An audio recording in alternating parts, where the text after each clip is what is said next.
په ګل پښتونخوا چینل کې درته هرکلی وایو. په نننۍ ویډیو کې به موږ تاسو سره شریکوو په پښتو کې اسلامي سوالات او د هغې جوابونه. راځئ د ویډیو طرف ته لاړ شو. د ویډیو کتو نه مخکې زموږ چینل د نورو ښو ویډیوګانو لپاره سبسکرایب کړئ. راځئ چې ویډیو وکړو. سوال نمبر اوله: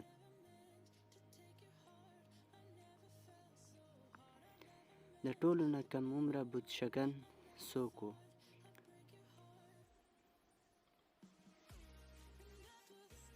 جواب: حضرت ابراهیم علیه السلام.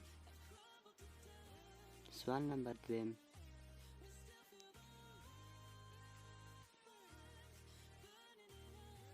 د چا د مسلمانېدو دپاره حضور صلی الله علیه وسلم خاص دعا کړې وه؟ جواب: د حضرت عمر فاروق رضی الله تعالی عنه.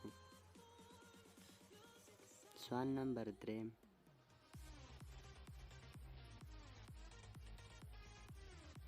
د اسلام عامه لومړۍ خطبه په کوم ځای کې شوې وه؟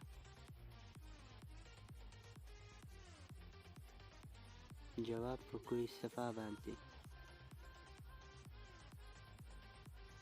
سوال نمبر څلورم: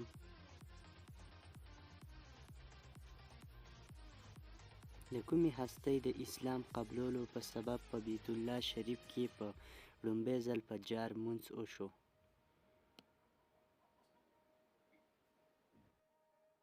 جواب: د حضرت عمر فاروق رضی الله تعالی عنه په قبول اسلام. سوال نمبر پنځم: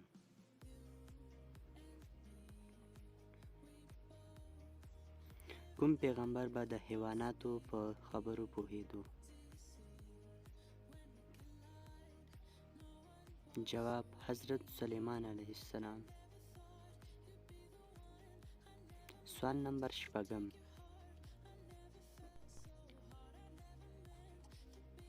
هغه کوم پیغمبر و چې د زوی په جدایۍ کې په جړا جړا د سترګو نظر ختم شوی و؟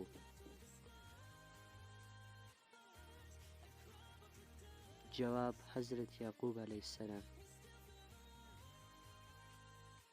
سوال نمبر اووم: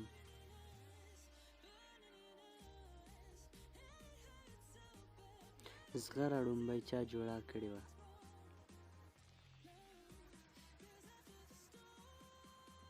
جواب: داود علیه السلام. سوال نمبر نهم: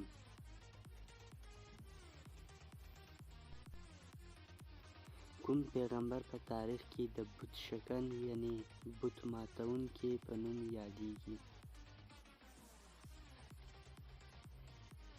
جواب: حضرت ابراهیم علیه السلام. سوال نمبر لسم: